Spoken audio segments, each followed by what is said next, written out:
திரையுலகில் கேப்டனாகவும் புரட்சி தலைவராகவும் அறியப்பட்டவர். பல்வேறு மக்களிடமும் அவருடைய ரசிகர்களிடமும் ஒரு நன்மதிப்பை பெற்றவர். தேமுதிக தலைவர் விஜயகாந்த் ஒரு இயக்குனர், நடிகர் என்று பன்முகம் கொண்டவராகவும் அரசியல் கட்சி தலைவராகவும் விளங்கி வந்து கொண்டிருக்கிறார். இந்த நிலையில இன்று காலை அவருக்கு கொரோனா தொற்று என்பது தீவிரமடைந்திருக்கிறது. இதனால் மூச்சு விடுவதில் சிரமம் ஏற்பட்டிருப்பதாக மருத்துவ அறிக்கை சொல்லியிருந்தது. இப்ப இந்த நிலையில இவருடைய உடல்நிலை தொடர்பாகவும் அதை பற்றிய பல்வேறு தகவல்களையும் நம்ம கேட்டு பெற்றுக் கொண்டிருக்கிறோம். தொடர்ந்து நம்முடன் செய்தியாளர் கசாலி இணைப்புல இணைகிறாங்க. கசாலி, வணக்கம். இப்ப மருத்துவமனை பகுதியில பல்வேறு உறுப்பினர்கள் அங்கு குவிந்து வருவதா நமக்கு ஒரு செய்தி கிடைத்திருக்கிறது. அங்கு போலீஸ் ப்ரொடெக்ஷன், அந்த பாதுகாப்பு என்பது எந்த அளவிற்கு தீவிரமடைந்திருக்கிறது? என்ன நிலவரம் கசாலி, விஜயகாந்த் அவர்களுடைய உடல்நிலை தொடர்பாக?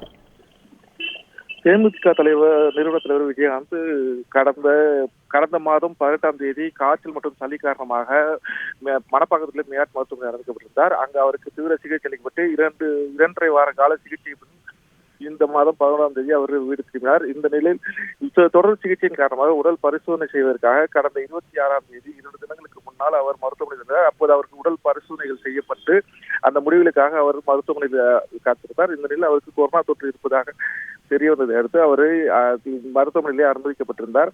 இந்த நிலையில் அவருக்கு கொரோனா தொற்று காரணமாக உடல்நிலையில் மேலும் பாதிப்பு ஏற்பட்டிருந்தால் அவருக்கு தீவிர சிகிச்சைகள் அளிக்கப்படுவதாகவும் மருத்துவமனை வட்டாரங்கள் தெரிவித்தன. இதை தொடர்ந்து அவருக்கு இது மோசமான நிலைமையில் இருப்பதால் அவை பற்றி தகவல் அறிந்ததும் அங்க கட்சியினர் அதிகமாக கூடுவார்கள் என்பதனால் அங்கு பரிமலை துணை உதவி கமிஷனர் தலைமையில் பலத்த போலீஸ் பாதுகாப்பு போடப்பட்டிருக்கு. மருத்துவமனை வளாகத்திற்குள் மருத்துவ நோயாளிகள் மற்றும் அவர்கள் உறுப்பினர் தவிர பற்றி யாரையும் அனுமதி வைக்க வேண்டாம் என்றும் போலீசார் தெரிவித்திருக்கிறார்கள். தற்போது அங்கு தீவிர பாதுகாப்பு ஏற்பாடுகள் செய்யப்பட்டு வருகின்றன.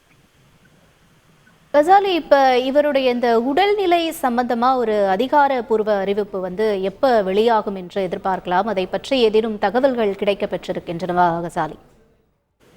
அவருக்கு கொரோனா தொற்று இருப்பதாக காலை தேமுதிக சார்பில் அறிக்கை வெளியிடப்பட்டிருந்தது. இந்த நிலையில் அவரது உடல்நிலை தொடர்பாக மருத்துவமனை அதிகாரிகள் மற்றும் அவர் குடும்பத்தினரிடம் பேசுகிறார். தொடர்ந்து ஒரு சில மணி நேரங்களில் அவர் மருத்துவ உடல்நிலை குறித்து அறிக்கைகள் வெளியிடப்படலாம் என்றும் மருத்துவமனை வட்டாரங்கள் தெரிவிக்கின்றன.